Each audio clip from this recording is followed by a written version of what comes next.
और इस पे चलिए बात करते हैं, हम प्रोविडेंट फंड की बात करते हैं। प्रोविडेंट फंड एक्ट 1952,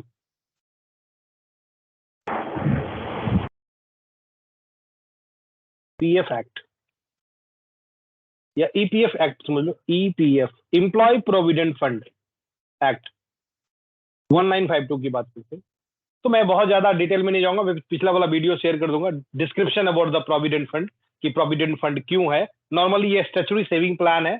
इसका मोटो मेजरली है कि लोगों को पेंशन प्रोवाइड करे। इनका ये नहीं है कि भाई बैंक में जमा करे पैसा बार बार निकालते रहे। अब तो फैसिलिटी हो गई है, हर एक बंदा एडवांस में पैसा निकालते हैं, लेकिन ओवरऑल इसका प्लान करा गया पेंशन पॉइंट ऑफ व्यू से। आज के टाइम में भी लोग गवर्नमेंट जॉब पे ना ज्यादा अट्रैक्ट होते हैं, बिकॉज वहां पेंशन मिलता है। इसके अंदर भी पेंशन प्लान है। अगर आप 10 साल तक लगातार जॉब करोगे तो आपका पेंशन शुरू हो जाएगा, और उसके बाद जब आप रिटायर्ड होगे तो आपको पेंशन, मंथली पेंशन मिलेगा। ठीक है, तो उसके पॉइंट है, इसलिए इसके जो रूल्स है इतने क्रिटिकल बनाए गए हैं कि अगर आप जॉब करते रहोगे तो आप पूरा पैसा नहीं निकाल पाओगे, आप एडवांस थोड़ा मोड़ा निकाल सकते हो। आपको एम्प्लॉयर पार्ट का अमाउंट, पेंशन अमाउंट नहीं निकाल पाओगे। तो ये डिजाइन ऐसा किया गया, अगर आपको जॉब छूटने के बाद 60 डेज का गैप है तभी आप पीएफ का फाइनल अमाउंट निकाल पाएंगे। तो रूल ऐसे बनाए गए ताकि लोग निकाल, विड्रॉ ही नहीं कर पाए पैसे से, और किसी प्रकार से 10वें साल में एंट्री हो गई, आपका पेंशन चालू, आपको पेंशन मिलेगा। तो बात करते हैं पहले सीलिंग पॉइंट की, पीएफ के बारे में। तो सबसे इंपॉर्टेंट चीज है कि पीएफ एक कंपनी पे कब अप्लीकेबल होगा। तो एक कंपनी के पास यदि 20 या 20 से ज्यादा एम्प्लॉय है तो पीएफ एक्ट एप्लीकेबल हो जाएगा, और उसको मैंडेटरी पीएफ का रजिस्ट्रेशन करना पड़ेगा, और पीएफ के जो कंट्रीब्यूशन है लोगों को बेनिफिट देना पड़ेगा कि कंपनी को, यदि उसके पास 20 से ज्यादा एम्प्लॉय होता है तो। If company is running without electrical machinery, अगर कंपनी ऐसी है जहां इलेक्ट्रिकल मशीन यूज नहीं होती है, मैन्युफैक्चरिंग टाइप की कंपनी नहीं है, शॉप एंड एस्टेब्लिशमेंट है, इंडस्ट्री है, ऐसे इंडस्ट्री के लिए 20 एम्प्लॉय का स्टैट है। उससे अगर ज्यादा एम्प्लॉय का तभी पीएफ अप्लीकेबल होगा।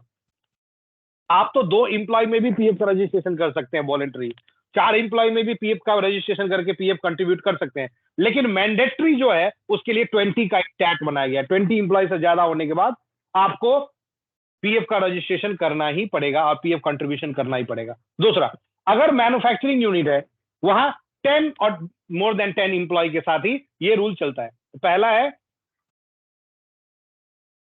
Company having 20 or more employee working with electrical,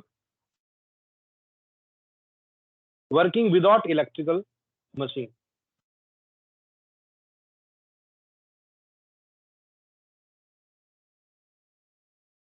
अगर 20 या 20 से ज्यादा एम्प्लॉय है तो पीएफ एक्ट कंपनी के लिए अप्लाई हो जाएगा। आप समझिए इस रूल्स को। अगर स्टैट्यूटरी में जितने भी एक्ट हैं, PF, ESIC, bonus, gratuity, minimum wage act, payment of wage act, जितने भी एक्ट है सबकी अप्लीकेबिलिटी सेम ही है, एक्सेप्ट स्टैंडिंग ऑर्डर जो 50 और 100 लोगों पे अलग अलग स्टेट में होता है। बाकी सारे कंप्लाइंसेस आपकी कंपनी पे इंपोज हो जाएगा जब आपकी कंपनी में 20 या 20 से ज्यादा एम्प्लॉय है। अगर आपकी कंपनी में 10 या 10 से कम या 13-14 एम्प्लॉय है, तो अगर आपने, आपका कंपनी में पीएफ का एक्ट अप्लाई नहीं है तो कोई भी एक्ट अप्लाई नहीं है, ना आपको मैटरनिटी अप्लाई है, ना बोनस है, कोई भी एक्ट अप्लाई नहीं है। तो 20 की टैट है, इसको पूरा होते ही आपकी कंपनी में सारे एक्ट, सारे पॉलिसी, स्टेचुरी कंप्लाइंसेज आपको फॉलो करनी पड़ेगी। ये मैं शॉप एंड एस्टेब्लिशमेंट की बात कर रहा हूं। दूसरा, कंपनी हैविंग 10 और more employee working with electrical machine. अगर इलेक्ट्रिकल मशीन यूज हो रही है तो 10 लोग ही इनफ है, उसके बाद आपकी कंपनी में मैन्युफैक्चरिंग में 10 लोग के ऊपर ही कंप्लाइंस शुरू हो जाए। थोड़ा सा डिफरेंस क्या है, पहले अगर आपके कंपनी में 10, 12, 14, 15 लोग भी होते थे तो अगर आप पीएफ का रजिस्ट्रेशन करोगे तो आपको एक कंसेंट लेटर देना होता था। कंसेंट मतलब आप वॉलंटरी पीएफ का बेनिफिट देने की कोशिश कर रहे हो कंपनी लोगों को, मतलब ये मैंडेटरी नहीं है, आप वॉलंटरी देने की कोशिश कर रहे हो। लेकिन आज के टाइम में 10 से कम एम्प्लॉय पे आपको वॉलंटरी कंसेंट लेटर देना पड़ेगा। अगर 10 से ज्यादा एम्प्लॉय है तो आपको कंसेंट लेटर देने की जरूरत नहीं है, लेकिन 20 एम्प्लॉय का ही टैट अभी चल रहा है। ठीक है, ये हो गया पीएफ एक्ट के लिए डन। अब बात करते हैं कंट्रीब्यूशन की, that is very very important. इससे पहले बात करते हैं सीलिंग पॉइंट की। कौन कौन से इंप्लॉय है जिनका पीएफ डिडक्ट होना जरूरी है, किस किस इंप्लॉय का पीएफ कटेगा, that is comes under ceiling point. इसी को लिमिट पॉइंट भी कहते हैं।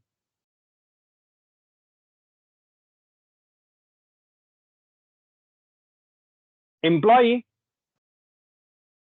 बेसिक प्लस डीए, अगर आपकी सैलरी का बेसिक कंपोनेंट प्लस डीए 15,000 तक है, अप टू 15,000,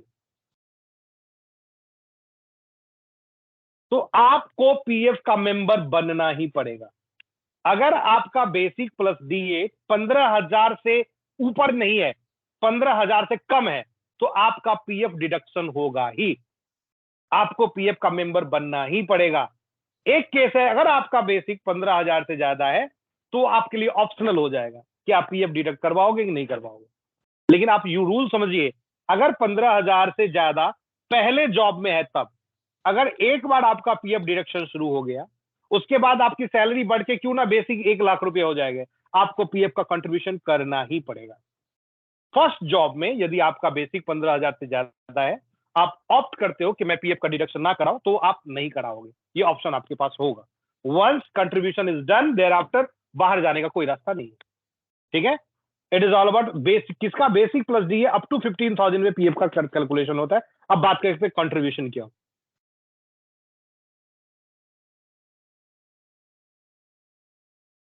पीएफ कंट्रीब्यूशन कैसे होता है।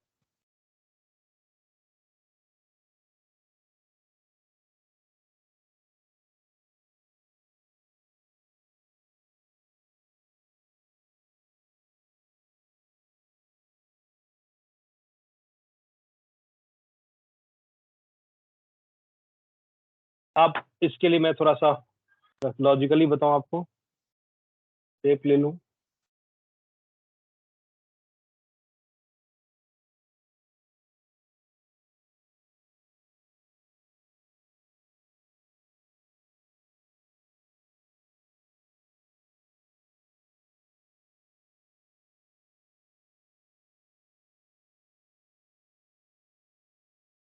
तो इतना बदल गया है ना बहुत, मैं इसको ज्यादा यूज नहीं करता हूँ, सेफ सब खोजना भी बहुत टफ हो जाता है।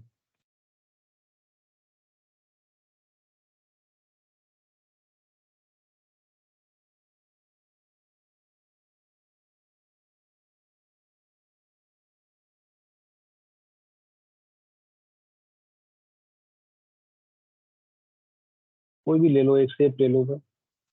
ये ले, ये सर।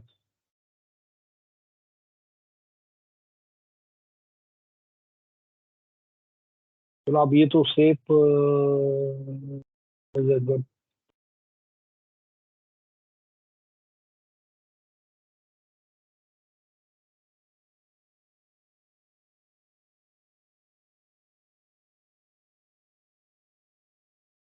जरा अजीब अजीब सब प्रोसेस कर दिया ना, थोड़ा सा मेरे पल्ले भी नहीं पड़ता, इतना ज्यादा इन्होंने क्रिटिकल बना दिया अपनी चीजों को। Insert,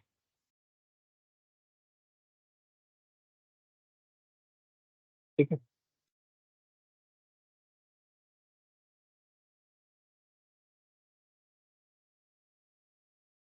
that is very easy initially, now it is very difficult. अब बात करते हैं हम कंट्रीब्यूशन की।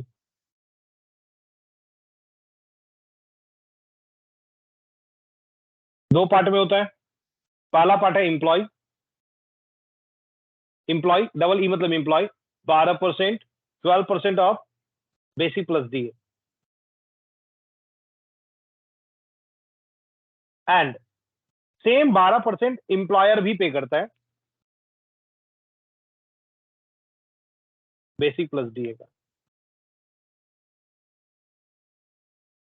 ठीक है, अब बेसिक कैसे कैलकुलेट, वो उसका मैं अभी आगे बताऊंगा कि बेसिक किसको कंसीडर करते हैं। आज के टाइम में बेसिक के अंदर स्पेशल अलाउंस, सारे अलाउंस जुड़ते हैं एक्सेप्ट एचआरए, उसके लिए मैं आगे बात करता हूँ। पहले 12% जो एम्प्लॉय का कंट्रीब्यूशन है, एम्प्लॉय जो कंट्रीब्यूट करता है 12% अपने सैलरी का, बेसिक का, वो टोटल डिपॉजिट हो जाता है पीएफ अकाउंट में। किसमें जमा होता है, ईपीएफ अकाउंट में, गोज टू ईपीएफ अकाउंट, ये पैसा जमा हो जाता है ईपीएफ अकाउंट में। एम्प्लॉय वाला टोटल का टोटल पैसा ईपीएफ अकाउंट। ईपीएफ का मतलब होता है employee provident fund. Employee provident fund PF account में डिपॉजिट होता है। और एम्प्लॉयर का जो आपको 12% है, अगेन दो पार्ट में डिवाइड हो जाता है।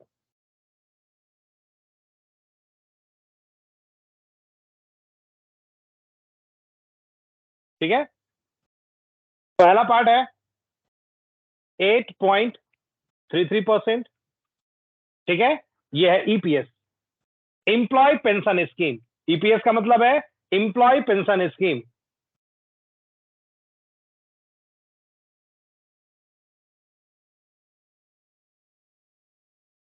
ठीक है, एम्प्लॉय पेंशन स्कीम के अंदर डिपॉजिट हो जाता है। और ये दूसरा जो है, दूसरा पार्ट जो है, ये है आपका 3.67% जो जमा होता है फिर से ईपीएफ। तो ओवरऑल आप देखें तो पीएफ के अंदर दो अमाउंट डिपॉजिट होता है, एम्प्लॉयर का 3.67 और एम्प्लॉय का 12%। दो अमाउंट 12 प्लस 3.67, 15.67% जो है वो डिपॉजिट होता है ईपीएफ अकाउंट में, पीएफ के अकाउंट में, और 8.33 डिपॉजिट होते हैं पेंशन अकाउंट में।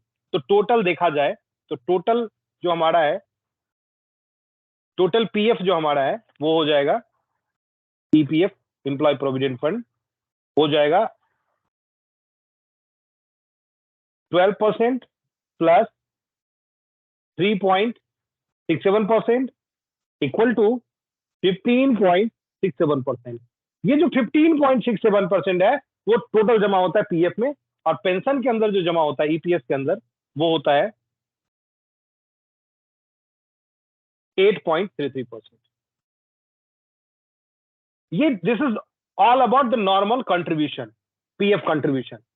इसमें इंप्लॉय 12%, एम्प्लॉयर 12%। लेकिन apart from these contribution, employer will have to pay 1% extra. इस कंट्रीब्यूशन के अलावा एम्प्लॉयर को 1% एक्स्ट्रा पे करना पड़ता है। वो बताता हूं कैसे आपको।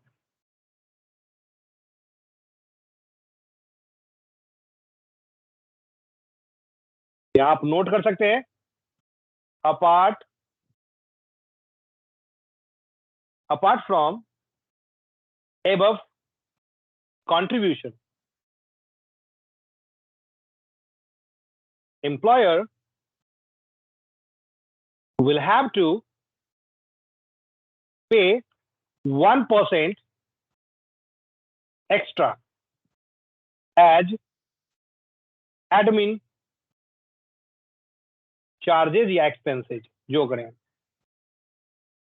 इसके अलावा 1% एक्स्ट्रा जो है एम्प्लॉयर को पे करना पड़ता है एज ए एडमिन चार्जेस। 1% मतलब ओवरऑल देखा जाए तो एम्प्लॉयर 13% पे करता है। अब जो ये 1% है इसका फिर से अलग अलग पार्ट में डिवाइड हो जाता है। अब चलिए,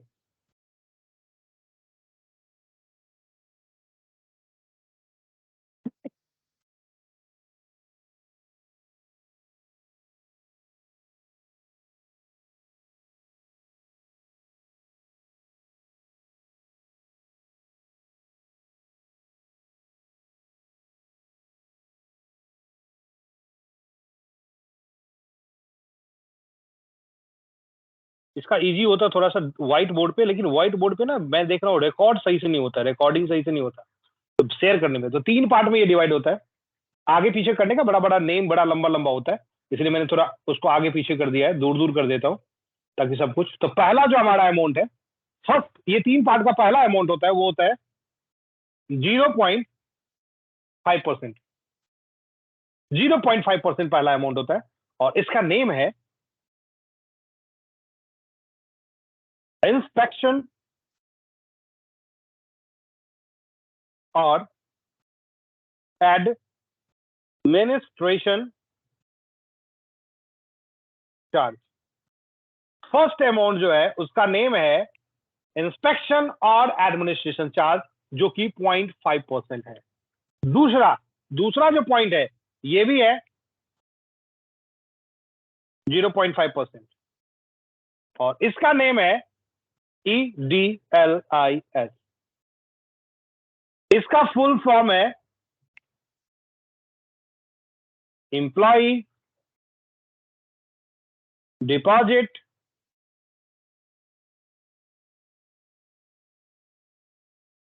इंश्योरेंस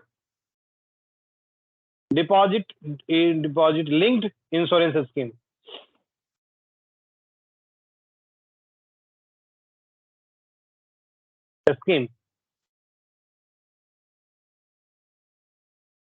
ये कहलाता है employee deposit link insurance scheme, that is EDLIS। और लास्ट हमारा है दैट इज है 0%।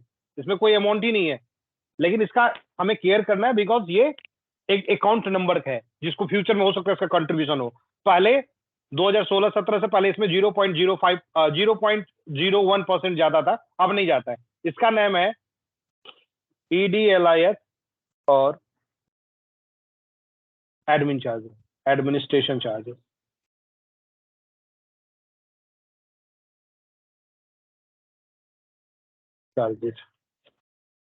तो ओवरऑल देखा जाए, आप देखेंगे ओवरऑल तो तीन चीज आपको समझ में आएगी कि यहाँ तीन अमाउंट है, एक है इंस्पेक्शन, एक है EDLI, एक है EDLI एडमिनिस्ट्रेशन चार्जेस। ऊपर दो अमाउंट है, एक है PF, एक है पेंशन। तो ओवरऑल देखा जाए तो PF के 5 तरह के अमाउंट PF कंट्रीब्यूशन में आता है, 5 टाइप का अमाउंट निकल के आता है। और इन 5 अमाउंट को डिपॉजिट करने के लिए 5 डिफरेंट अकाउंट्स होता है PF के अंदर, 5 डिफरेंट अकाउंट। उस ये भी बहुत ही इंपॉर्टेंट है, अब बड़ा इंटरव्यू का क्वेश्चन होता है PF अकाउंट्स नंबर।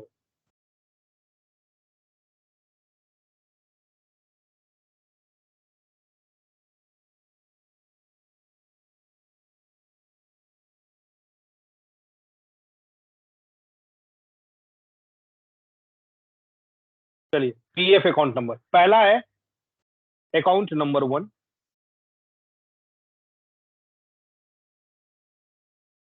दूसरा है अकाउंट नंबर 2, तीसरा है अकाउंट नंबर 10, चौथा है अकाउंट नंबर 21, पांचवा है अकाउंट नंबर 22। PF के यही 5 अकाउंट नंबर हैं, यही है, ये 1 2 3 4 5 नहीं है। तो इसको याद होना चाहिए आपको। और हर एक अकाउंट में अलग अलग पैसा डिपॉजिट होता है। अकाउंट नंबर 1 में जो टोटल पैसा जमा होता है वो होता है पहला वाला, total PF amount. Account number 1 में होता है 12% plus 3.67% equal to 15.67% total EPF amount. पूरा PF का पैसा अकाउंट नंबर 1 में डिपॉजिट हो जाता है। अकाउंट नंबर 2 में जमा होता है 0.5%। ये कौन सा वाला है? ये वाला है, इंस्पेक्शन वाला।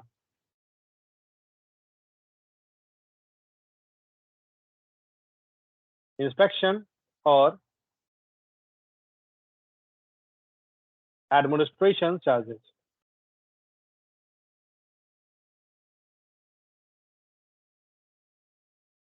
अकाउंट नंबर 10 में डिपॉजिट होता है 8.33%। दैट इज क्या है? Pension amount. जो आपकी शुरू में आपने देखा था, ये वाला amount pension EPS। Account number 21 में डिपॉजिट होता है 0.5%, अगेन EDLIS का अमाउंट। और अकाउंट नंबर 22 में 0% है ही नहीं पैसा इसमें। ये होता है EDLIS और एडमिनिस्ट्रेशन चार्जेस। तो ओवरऑल ये 5 अकाउंट नंबर है जो बहुत ही इंपॉर्टेंट होता है। ठीक है, अब इसके बाद सबसे ज्यादा इंपॉर्टेंट चीजें हैं 2, जो कि आज के टाइम का बहुत ही बर्निंग क्वेश्चन है आपके पॉइंट ऑफ व्यू से। एक तो है कि PF का बेसिक डिसाइड करना, और दूसरा है कि ये जो हम बोल रहे हैं कि भाई ये इंस्पेक्शन चार्जेस है, जो 0.5% कैलकुलेट करेंगे। वो कौन से बेसिक पे करेंगे? हम पीएफ का एक्चुअल बेसिक पे कर, देखो 2 बेसिक होता है पीएफ में। मान लो आपकी सैलरी में, सपोज करिए आपकी सैलरी में, आपका सैलरी में 20,000 रुपया बेसिक है, ठीक है? तो आपका पीएफ 20,000 पे भी डिडक्ट हो सकता है, लेकिन कंपनी अगर पॉलिसी बनाई है कि हम सीलिंग पॉइंट पे ही पीएफ काटेंगे, सीलिंग पॉइंट क्या है? 15,000 रुपए, तो ऐसा भी हो सकता है आपका पीएफ केवल 15,000 पे ही डिडक्ट। तो हमेशा 2 बेसिक निकल के आता है पीएफ में, एक सीलिंग पॉइंट जो कि 15,000 है, और एक्चुअल बेसिक जो कि आपकी सैलरी में है, एक्चुअल बेसिक। तो पीएफ दोनों में से किसी पे भी कैलकुलेट हो सकता है। हो सकता है मेरी कंपनी में सारा का सारे बंदों का पीएफ 15,000 पे ही कटता है, आपका 1 लाख बेसिक है, कोई फर्क नहीं पड़ता है, हम केवल 1800 ही पीएफ काटेंगे 15,000 पे।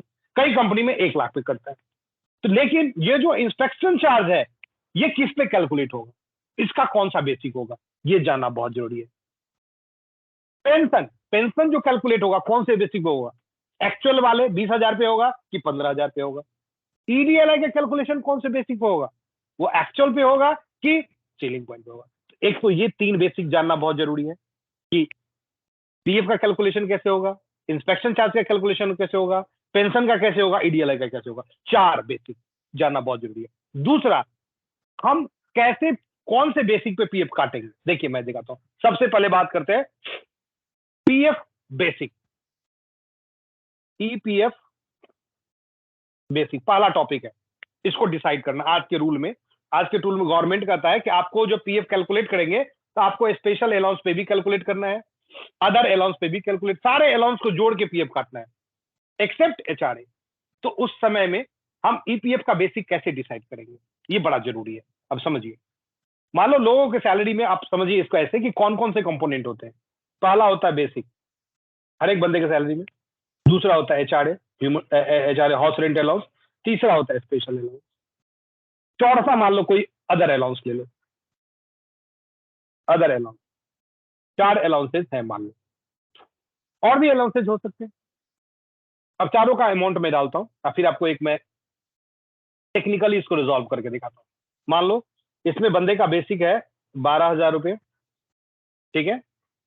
एचआरए है 6,000 रुपये, और स्पेशल अलाउंस है 2,000 रुपये, और अदर अलाउंस है 0। ये एक बंदे का ब्रेकअप है, ठीक है? ये इसका टोटल सैलरी है। दूसरे बंदे ले लो, मान लो ये मैं बंदा मान लेता हूं ए है, अब ये दूसरा बंदा है बी, ठीक है? बी वाले बंदे का बेसिक है 14,000 रुपये, एचआरए है 7,000 रुपये, स्पेशल अलाउंस है 6,000 रुपये, और अदर अलाउंस है 2,000 रुपये, ठीक है? नेक्स्ट, तीसरा बंदा लेता हूं मैं सी, जिनका बेसिक है 18,000 रुपये, ये है 9,000 रुपये, ये है 5,000 रुपये, ये है 4,000 रुपये। मैंने एक एग्जाम्पल ले लिया आपको, 3 तरह के बंदे, उनके 3 तरह की सैलरी। अब पीएफ मैं कैसे कैलकुलेट करूंगा as per the current law, इसके लिए मुझे थोड़ा सा आपको समझाना है। देखिए, जो करंट लॉ कहता है उसके अकॉर्डिंग कहता है कि एचआरए छोड़ के बाकी सारे अलाउंस पे पीएफ काट दो। तो नॉर्मली टोटल बेसिक मैं पहले निकालूंगा, टोटल बेसिक क्या होना चाहिए एज पर द रूल।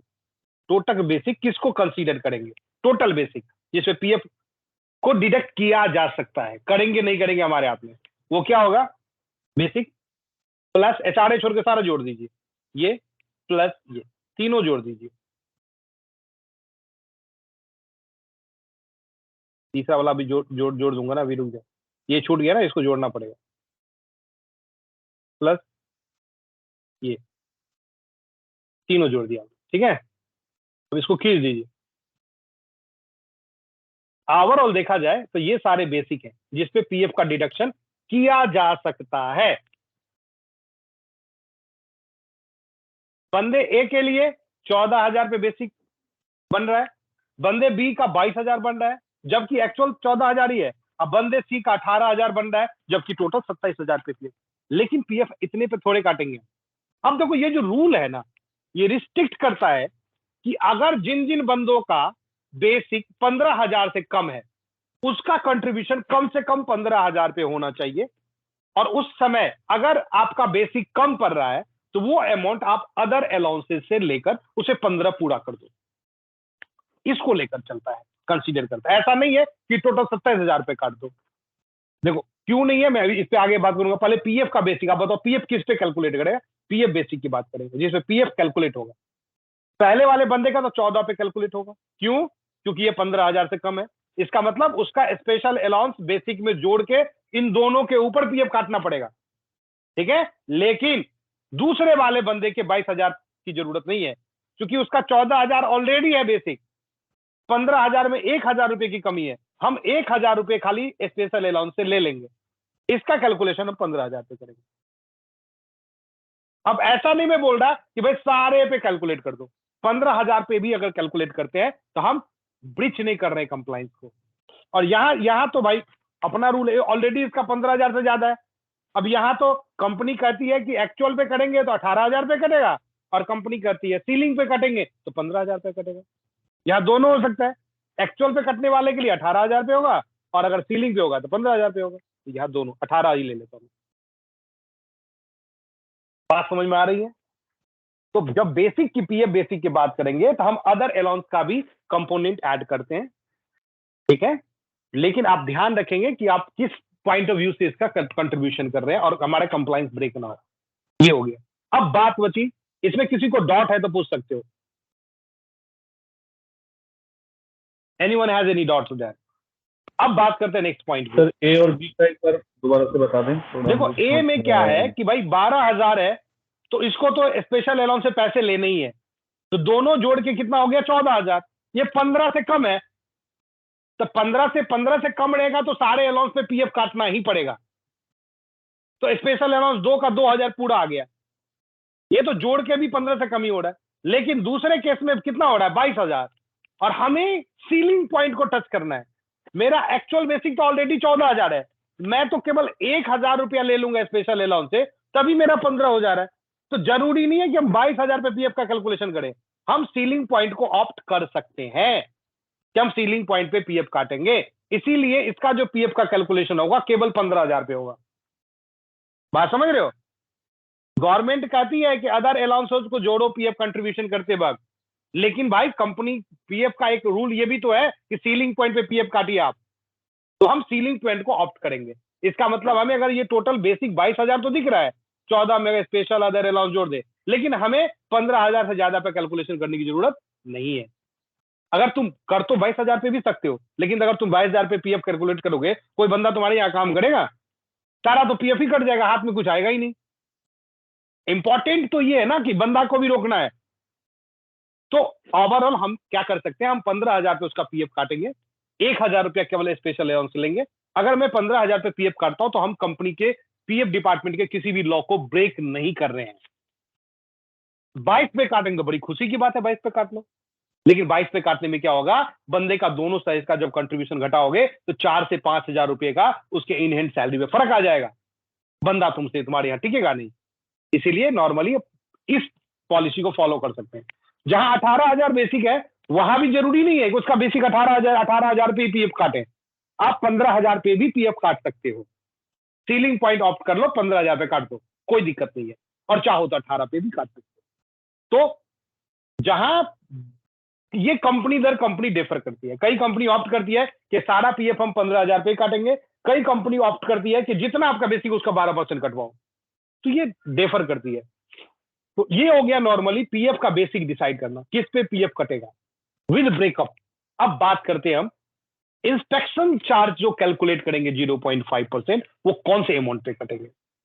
ये बड़ा इंपॉर्टेंट।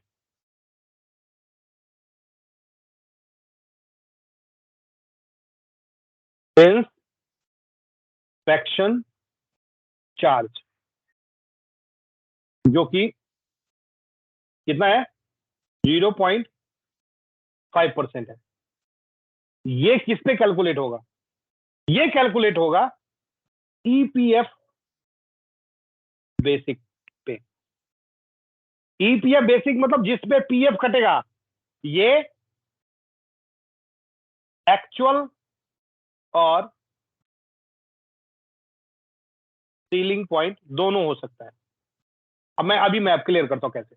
देखो ये पीएफ का कैलकुलेशन है ना, जहां पीएफ कैलकुलेट होगा, यहां जो मैंने हाईलाइट किया है ये पीएफ का कैलकुलेशन है, ध्यान से देखना आप। अब बताओ ये जो पीएफ कटेगा ये कितने पे कट रहा है? 18,000 पे।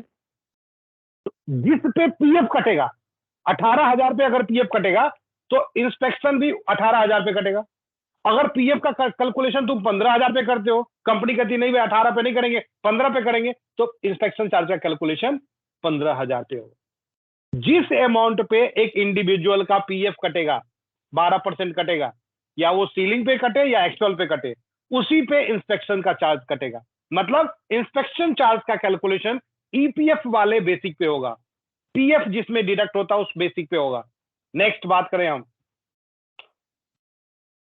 नेक्स्ट पॉइंट की बात करें, मैं एक थोड़ा सा चार्ज नहीं दिख रहा है ना, हाँ।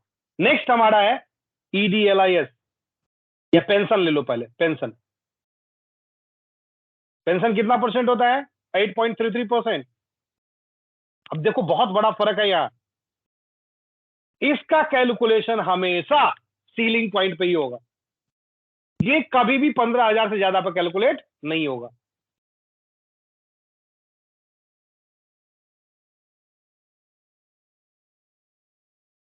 Up to ceiling point. अगर 14,000 होगा तो 15,000 पर थोड़े होगा, 14,000 पे होगा ना। Up to ceiling point 15,000 maximum. इसका जो कैलकुलेशन है 15,000 से ज्यादा पे, अगर आपका बेसिक मान लो 18,000 है, मान लो इस पे पीएफ आप 18,000 पे काट रहे हो, लेकिन पेंशन आपका 15,000 पे ही कटेगा, वो 18,000 पे नहीं कटेगा। तो पेंशन का जो बेसिक है वो फिक्स है, वो केवल 15,000 ही मैक्सिमम हो सकता है। और सेम ईडीएलआई का भी है। ईडीएलआई का कैलकुलेशन होगा जो कि 0.5% है, वो भी सेम ऐसे ही होगा, 15,000 तक ही होगा। अगर आपका पीएफ 1 लाख पे कट रहा है, कटने दीजिए, उससे कोई मतलब नहीं है। पेंशन और ईडीएलआई का कंट्रीब्यूशन हमेशा का हमेशा 15 सीलिंग पॉइंट पे ही होगा। क्लियर है?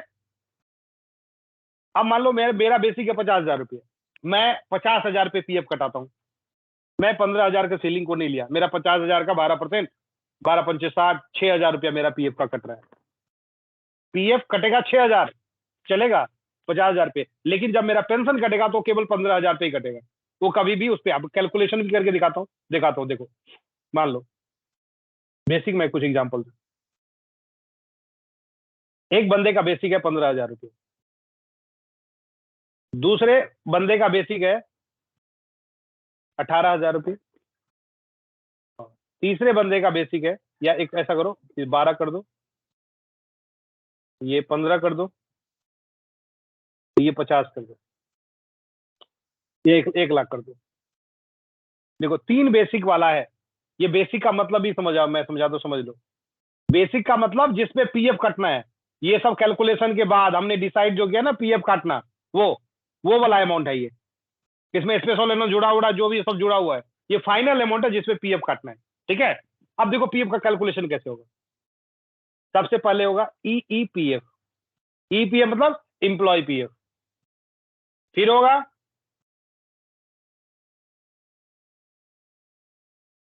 Employer PF. फिर होगा इंप्लॉयर पीएफ। 2 पार्ट होता है। क्या होता है? 8.33% और 3.67%। इंप्लॉयर का 2 पार्ट होता है, इसलिए मैंने इसको इंप्लॉयर को बैक कर दिया है और उसका 2 पार्ट कर दिया है।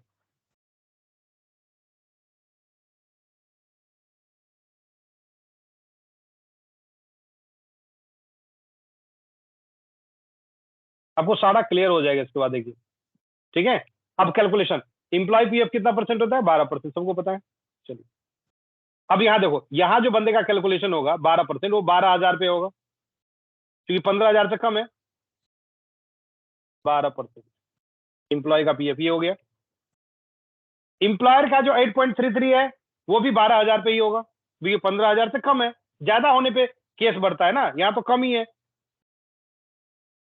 8.33%। ठीक है, और 3.67% कभी भी कैलकुलेट नहीं होता है, ये हमेशा आप याद रखेंगे। कभी भी आप 3.67% का कैलकुलेशन नहीं करेंगे। आप क्या करेंगे, 12% में से 8.33 घटा देंगे,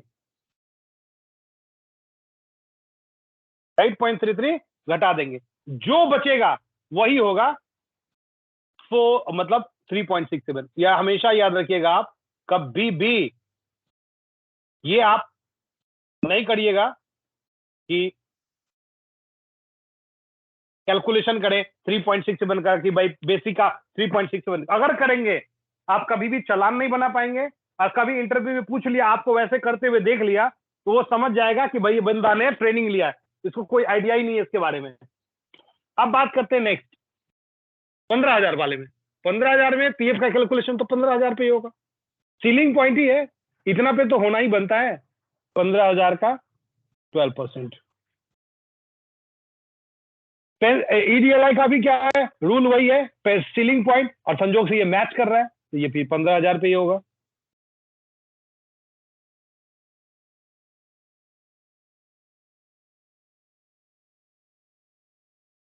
और तीसरा वाला मैंने पहले बोला था कि आपको कभी कैलकुलेशन करना नहीं है,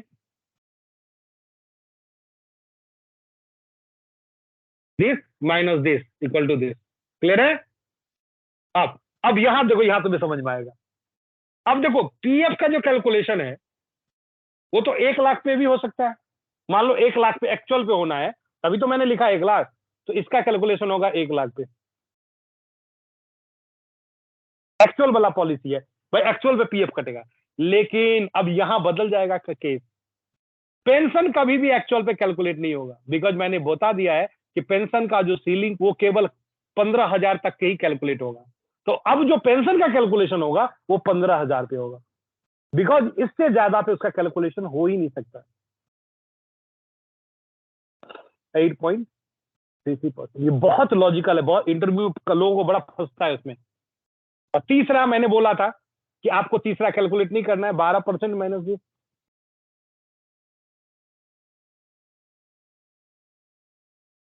अब देखो यहाँ 8.33% में केवल 1,250 रुपया ही है, और 3.67 में 10,000 रुपया। बताओ कितना इलॉजिकल लग रहा है।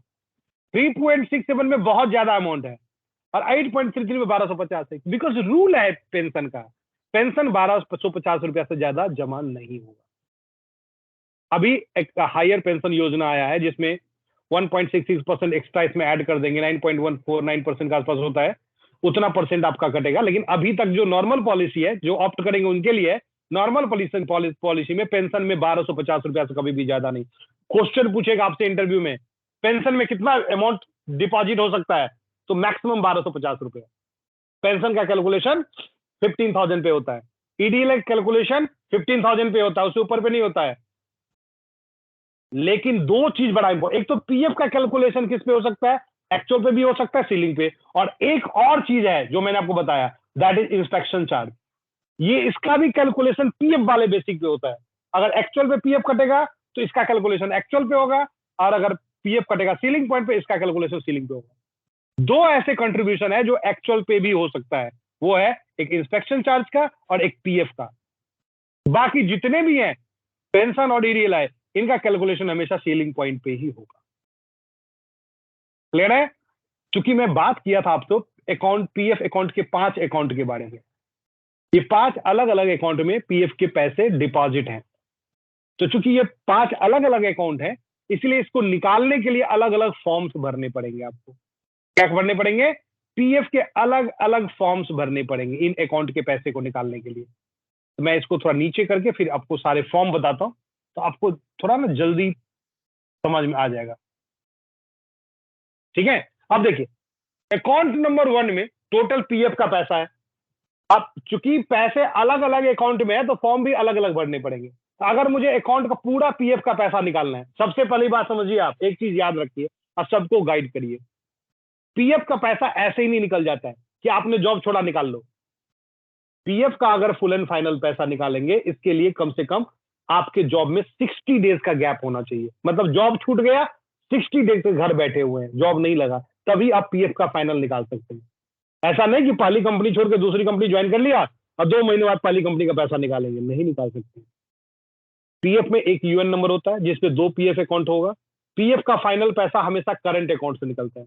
आपने दूसरी कंपनी ज्वाइन कर ली तो वो आपका करंट अकाउंट हो गया, सबसे पहले पुराने अकाउंट का पैसा को ट्रांसफर करना पड़ेगा। तो पीएफ के क्लॉजेस के बारे में जानना बहुत जरूरी है। अब पीएफ का अगर मान लो 60 दिन हो गया, आपको पीएफ का अकाउंट नंबर 1 का पूरा पैसा निकालना है, तो आपको भरना है फॉर्म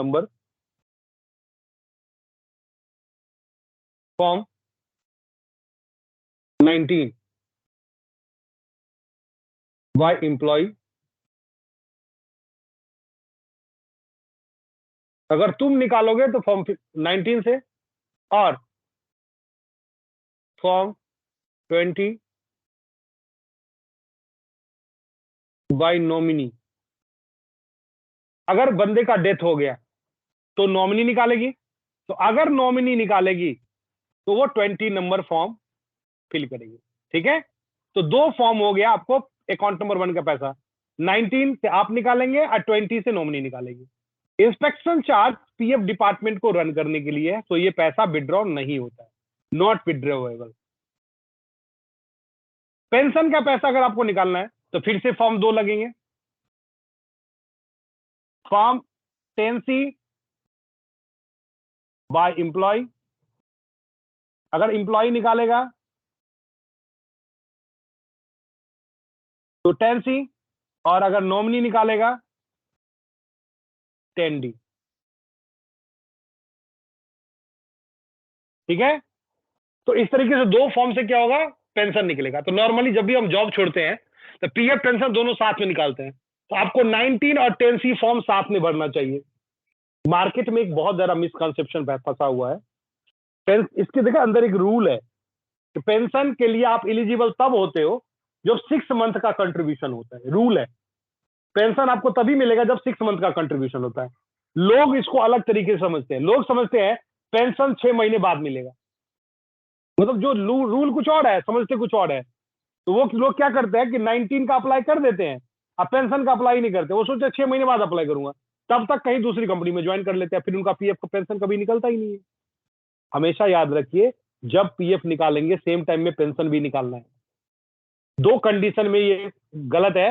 अगर आप 6 महीने से कम जॉब करे हो तो अब तो पेंशन निकलेगा ही नहीं कभी आपका, और अगर 10 साल से ज्यादा जॉब कर लिया आपने, 10 साल या 10 साल से ज्यादा, तो भी पेंशन नहीं निकलेगा, तब तो आपको पेंशन के रूप में रिटायरमेंट के टाइम में मिलेगा। अदरवाइज 6 महीने और 10 साल के बीच में कभी भी आप जॉब छोड़ते हैं, बीच में ड्यूरेशन में 4 महीने 7 महीने 8 महीने 2 साल 4 साल 6 साल 8 साल 9 साल कभी भी जॉब छोड़ते हैं, तो आपको 19 और 10C सेम टाइम भरना है। पहले 19 जस्ट उसके बाद 10C भरना है। अब पीएफ पेंशन दोनों पूरा पूरा निकाल सकते हैं। अगर पीएफ निकाल लेंगे तो पेंशन का बेनिफिट वैसे भी नहीं मिलेगा, बिकॉज आपका कंटिन्यूटी ब्रेक हो गया और आपने आपकी पेंशन का पैसा भी नहीं निकलेगा। इसीलिए पेंशन दोनों साथ में निकालना चाहिए।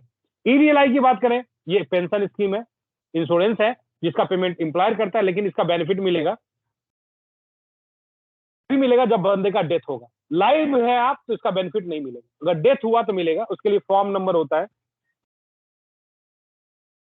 5IF, ये फॉर्म है। इसको नॉमिनी बढ़ेगा, मरने के बाद तो आप बढ़ ही नहीं सकते, नॉमिनी ही बढ़ेगा। और इसके लिए कुछ रूल्स भी हैं कि पहले ईडीएलआई के लिए रूल था कि अगर आप 6 मंथ तक कंट्रीब्यूशन करते हैं तब आप इसके लिए एलिजिबल हैं, लेकिन अब ये 1 साल का हो गया है। अगर आप 1 साल तक कंट्रीब्यूशन पीएफ में करा, उसके बाद अगर आपका डेथ होता है तो आप ईडीएलआई के लिए बेनिफिट के अंदर आएंगे। 12 मंथ कंट्रीब्यूशन रिक्वायर्ड इस पेंशन को लेने के लिए, इस बेनिफिट लेने के लिए। और बेनिफिट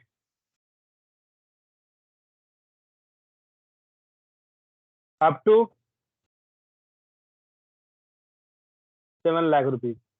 अगर डेथ होता है तो 7 लाख तक का बेनिफिट लोगों को मिलता है इसमें ईडीएलआई के अंदर। ठीक है, अब बात करते हैं, ये इसके अंदर कोई बेनिफिट है ही नहीं, बिकॉज इसमें अमाउंट ही नहीं है। तो ओवरऑल देखा जाए तो ये आपने देखा ईडीएलआई के ये सारे फॉर्म है जो ऑनलाइन भर के आप करते। इसके अलावा भी कुछ फॉर्म्स हैं जो that is very very important form. Form number 13, ये है ट्रांसफर फॉर्म। जब आप एक जॉब से दूसरे जॉब में ज्वाइन करते हो तो आपको पीएफ को ट्रांसफर करना पड़ेगा पहले कंपनी दूसरी कंपनी में। ये ट्रांसफर फॉर्म है, ऑनलाइन अवेलेबल है। और ऑनलाइन में इसका नेम क्या है, थोड़ा सा नेम अलग है। ऑनलाइन में 30 नंबर फॉर्म नहीं दिखेगा, इसका नेम है वन मेंबर वन अकाउंट के नाम से है। ठीक है, ट्रांसफर फॉर्म। देन है एक और फॉर्म है, फॉर्म नंबर 31। ये है एडवांस विड्रॉ। जॉब करते हुए अगर आपको थोड़ा बड़ा पैसा चाहिए, एडवांस पैसा चाहिए, तो एडवांस विड्रॉ के लिए।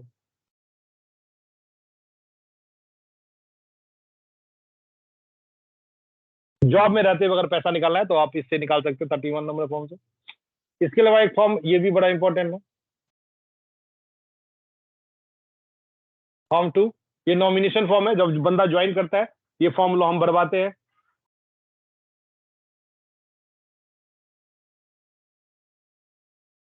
And declaration form,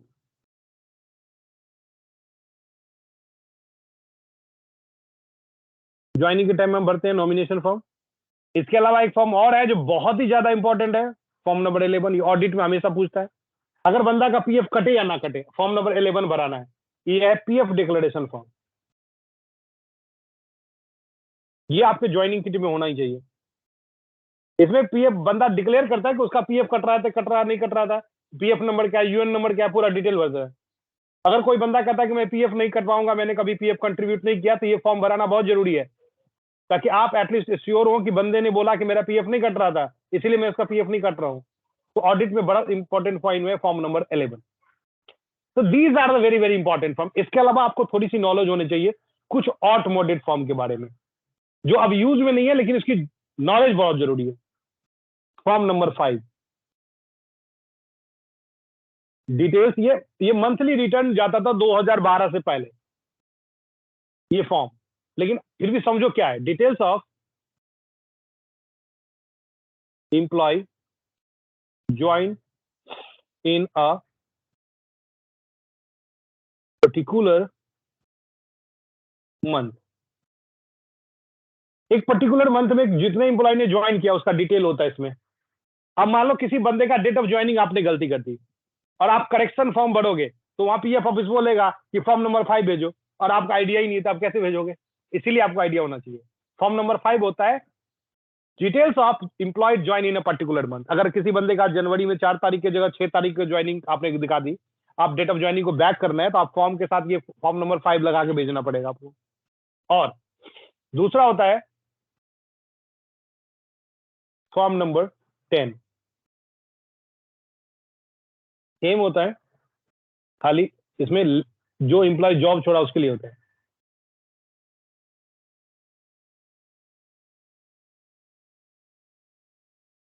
left in a particular month. अगर बंदे का किसी का डेट ऑफ लिविंग में गलती हो गया, ठीक है, 10 जून था, आपने 10 जुलाई डाल दिया, डेट ऑफ लिविंग करेक्शन कराने हैं, तो फॉर्म नंबर 10 मांगा जाता है। तो आपको इसकी नॉलेज होनी चाहिए। It is all about the PF major form, जो जब सबसे ज्यादा इंपॉर्टेंट फॉर्म है, जो मैंने आपको बता दिया। अब बात करते हैं पीएफ विड्रॉ कंडीशन का, that is very very important.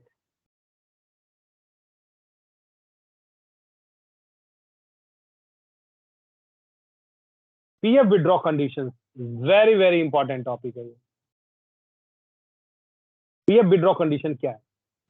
3 condition है, और जिसको नॉलेज बीइंग एचआर को होना चाहिए ही, बिकॉज ये क्वेश्चन बड़े लोग आके पूछेंगे आपसे कि मैं पीएफ कब निकाल सकता हूं, कितना निकाल सकता हूं, मैं निकालूंगा कितना निकलेगा, कितना नहीं निकलेगा। इसलिए पहला, if employee quit job within 6 months from joining. अगर ज्वाइनिंग के 6 महीने के अंदर कोई बंदा जॉब छोड़ देता है, तो वो 12% प्लस 3.67 इक्वल टू 15.67%, जो कि ईपीएफ अमाउंट है, निकाल पाएगा। केवल वो 24% में से केवल वो 15.67% निकाल पाएगा। he is not eligible for pension amount. वो जो 8.33% पेंशन अमाउंट है उसके लिए बंदा एलिजिबल ही नहीं है, वो निकाल नहीं सकता है पेंशन। तो अगर 6 महीने से पहले कोई जॉब छोड़ता है, ये रूल है 6 मंथ का। कई लोग समझते हैं कि 6 महीने से पहले जॉब छोड़ेंगे तो कुछ भी नहीं मिलेगा। आप अगर 20 दिन भी जॉब करेंगे ना तो 15.67% आपको मिलेगा ही। आप 19 नंबर फॉर्म डाल के पीएफ निकाल सकते हैं, ट्रांसफर कर सकते हैं, लेकिन पेंशन के लिए आप एलिजिबल नहीं। ये एक बहुत बड़ा प्रॉब्लम भी है। क्या है, अगर आप पिछली कंपनी में आपने 10 साल 6 साल जॉब किया है तो 6 साल का आपका पेंशन है जो विड्रॉ होगा। लेकिन जब लास्ट कंपनी जिस कंपनी में आपने काम किया वहां केवल आप 1 महीने ही जॉब कर पाए, आपने पुराना पैसा वहां ट्रांसफर तो कर लिया, लेकिन जब निकालेंगे तो आपको 10 साल का 8 साल का पैसा पेंशन देगा ही नहीं, बोलेगा आप एलिजिबल नहीं है। और आपको पहले नहीं देता था, लेकिन जब से ये कोविड आया है तब से देखो हमारे हाथ में तो है नहीं जॉब का आना जाना। मैं तो चाहूंगा 1 साल करूं, कंपनी ने मुझे टर्मिनेट कर दिया, तब उस क्लॉज के अंदर में हम क्या कर सकते हैं, ये क्लेम कर सकते हैं कि मैंने खुद जॉब नहीं छोड़ी है, मैं टर्मिनेट हुआ हूं और मैं पिछले 10 साल में 8 साल जॉब किया, मेरा पेंशन दिया जाए, तो आपको पेंशन मिलेगा। अदरवाइज रूल के अकॉर्डिंग नहीं मिलेगा। लेकिन स्पेशल कंडीशन है कोविड, जहां लोगों की जॉब से निकाल दिया गया, लोगों को, लोग 6 मंथ जॉब नहीं कर पाए, इस वजह से जो पुराना ट्रांसफर अमाउंट है वो मिलेगा। ये वाला 4 महीने का तो नहीं मिलेगा, 2 महीने का पुराना जो पेंशन अमाउंट जो नहीं मिलना था वो कम से कम मिल जाएगा कोविड कंडीशन के अंदर। नेक्स्ट हमारा है, if employee quits job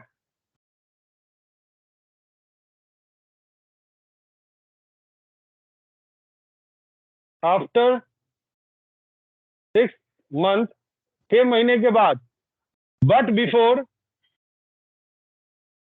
10th year,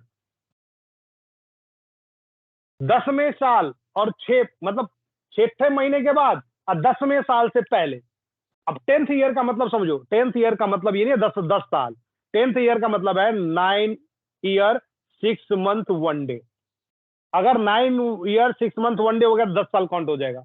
इस बीच में अगर जॉब छोड़ते हो 6 महीने के बाद 9 ईयर 6 मंथ 1 डे के बीच में जॉब छोड़ते हो तो पूरा पैसा मिलेगा। आप 12% प्लस 8.33%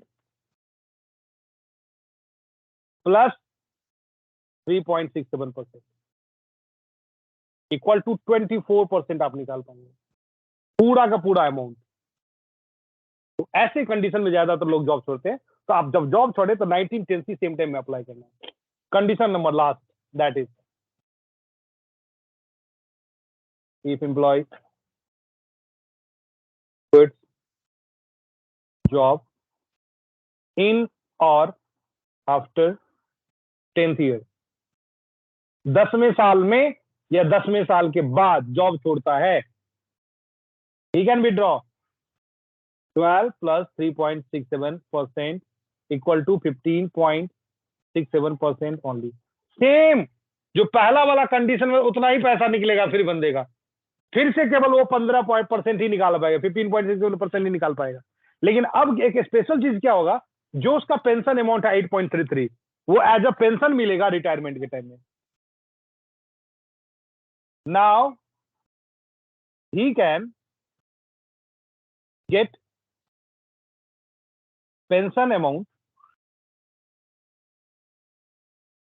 8.33% जो है as a pension after retirement. अब इसको रिटायरमेंट के बाद 15% जो पेंशन है मिलेगा। दोनों कंडीशन में 50.19 नंबर फॉर्म से काम चल जाएगा। 10 साल से ऊपर वाले केस में बाकी बीच वाले लोग को यही सब गलत इंफॉर्मेशन है। वो समझता है कि पीएफ ही निकाल सकते, पेंशन नहीं निकाल सकते, जबकि ज्यादातर केस तो इसमें होता है 6 महीने 10 साल के बीच में, तो पीएफ पेंशन साथ में निकालना चाहिए। क्लियर है? अब पीएफ डिपॉजिट का ड्यू डेट क्या है? PF deposit, PF ESIC board का सेम ही होता है। पीएफ चालान का deposit date, PF due date 15th of every salary return month.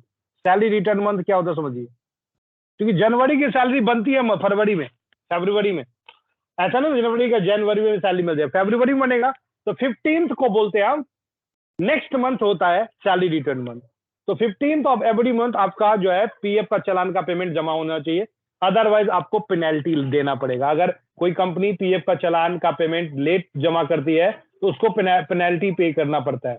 तो मैं लास्ट पॉइंट बताता हूँ पेनल्टी के बारे में, फिर अगले सेशन में हम इसका प्रैक्टिकल सेशन करेंगे जहां हम चालान बनाना सीखेंगे, ऑनलाइन चालान बनाना सीखेंगे कैसे बनाते हैं। और क्योंकि वो डेट भी संजोग से मंथ का लास्ट का हो जाएगा, नेक्स्ट सेशन जो है हमारे 27 को, तो चालान बनाने का डेट आ जाएगा, मैं चालान बना के आपको दिखाऊंगा लाइव। तो लास्ट हमारा जो पॉइंट था that is delay, damage, delay and damage. देखिए, जब अगर आप चालान, मान लो एक चालान का अमाउंट मैं बताता हूं,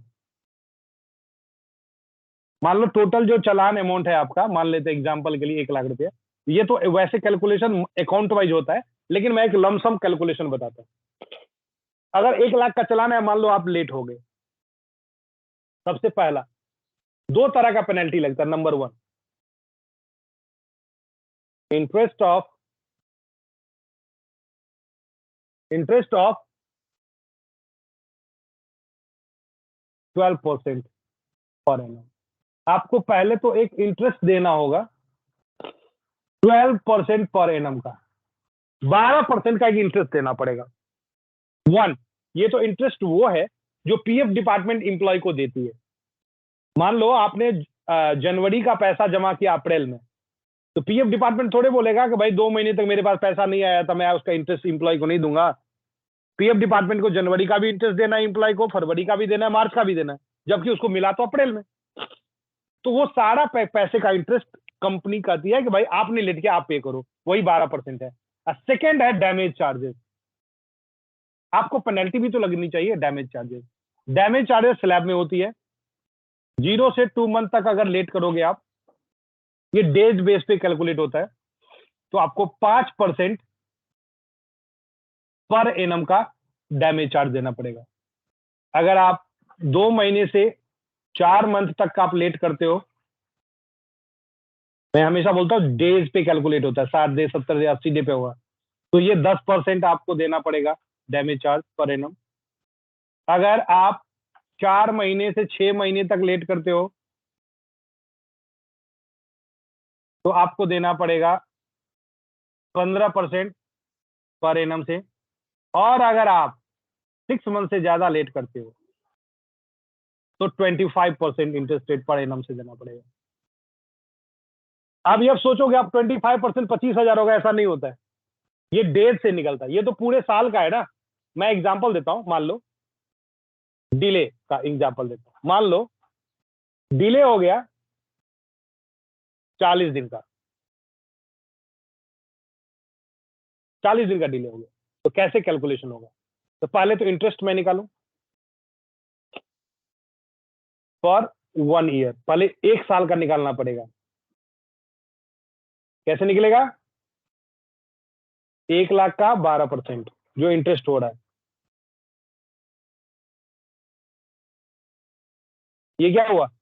12,000 रुपया निकला, निकला 12,000 रुपया हो गया डिले। ये तो पूरे साल का हुआ, हमें कितने दिन का निकालना है? केवल 40 डेज का, 40 डेज इंटरेस्ट। क्या करना पता है?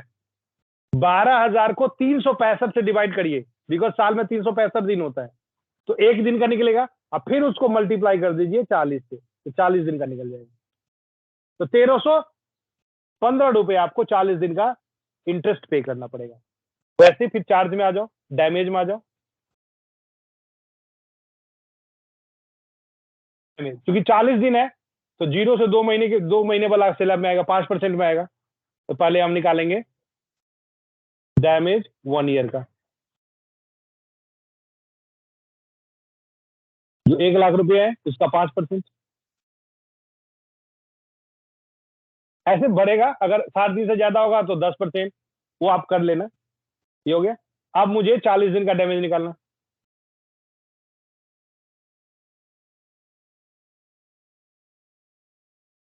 5000 को 365 से डिवाइड करना है, एक दिन का निकालना है, और फिर उसको 40 से मल्टीप्लाई कर देना। बहुत सिंपल होता है। ये मैं तो ऐसे बताता हूँ, ऐसे होता नहीं है। हाँ, कैलकुलेशन तो ऐसे होता क्या, अकाउंट वाइज होता है। अकाउंट नंबर 1 का अलग कैलकुलेशन करना पड़ेगा, अकाउंट नंबर 2 का अलग करना पड़ेगा, अकाउंट नंबर, हर एक अकाउंट, पैसा तो टोटल मैच ही कर जाएगा जो मैं बता रहा हूँ, लेकिन अकाउंट नंबर वाइज इसका कैलकुलेशन होता है। क्राइटेरिया यही है, इंटरेस्ट 12% और डैमेज ये charges. It is all about PF, damage and interest rate.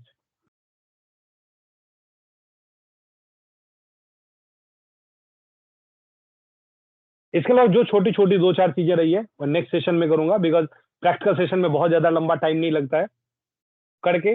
फिर मैं नेक्स्ट सेशन में आप लोगों का ये कंप्लीट करा दूंगा। पीएफ का लाइव चलान देखेंगे आप, पूरा करते हुए देखेंगे पूरे प्रैक्टिकली, तो आपको एकदम कॉन्फिडेंट हो जाएगा, कहीं भी कोई डॉट नहीं रहेगा चलान को लेकर। ठीक है, और आपको साथ में आपको ये सीट भी आपको मिल जाएगा।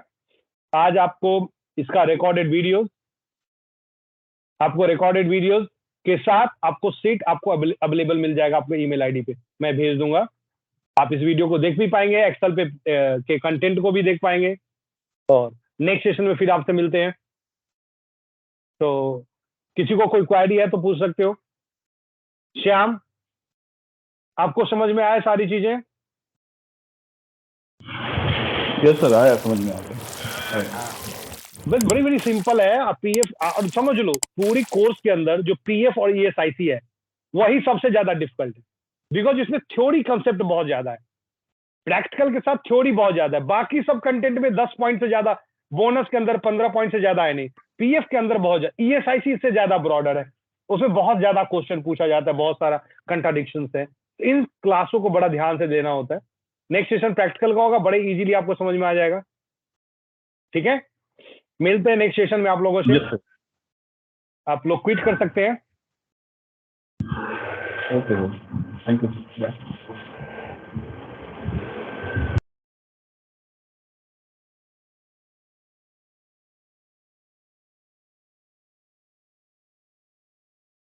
यदि अगर अभी तक आपने चैनल को सब्सक्राइब नहीं किया है तो, और आपने चैनल को अभी तक सब्सक्राइब नहीं किया है, और अगर आपको ये वीडियो अच्छा लगा तो प्लीज लाइक करें और सब्सक्राइब करें चैनल को, ताकि ये ज्यादा से ज्यादा लोगों तक पहुंचे। और ये फ्री ट्रेनिंग प्रोग्राम है, यहाँ आप जो फ्रेशर्स हैं उनके लिए बहुत ज्यादा इंपॉर्टेंट है कि वो पूरी चीजों को concept wise, theoretical concept wise मैं नेक्स्ट करूंगा। प्रैक्टिकल सेशन उसको भी एडिट करके डालूंगा वीडियोस, आप प्रैक्टिकल सेशन भी अटेंड कर पाएंगे, सीख पाएंगे प्रॉपरली। मैं जो एक ट्रेनिंग पेड सेशन है, मैं कोशिश कर रहा हूँ उसको फ्री ऑफ कॉस्ट वहां डालो, ताकि जहां से आप इसको प्रॉपर कर सके। तो आप इसको सारे वैसे ग्रुपों में शेयर करें जहां जो जो फ्रेशर्स बंदे हैं, जिनको एचआर की ट्रेनिंग लेनी है, उनके लिए बहुत ही जरूरी है कंटेंट है। और साथ में वो एचआर प्रोफेशनल जो एचआर ऑपरेशन की जगह रिक्रूटमेंट में अलग अलग प्रोफाइल पे जॉब कर रहे हैं, उन सब के लिए जरूरी है। तो प्लीज सब्सक्राइब करिए चैनल को, लाइक करिए। मिलते हैं नेक्स्ट सेशन में। Thank you very much.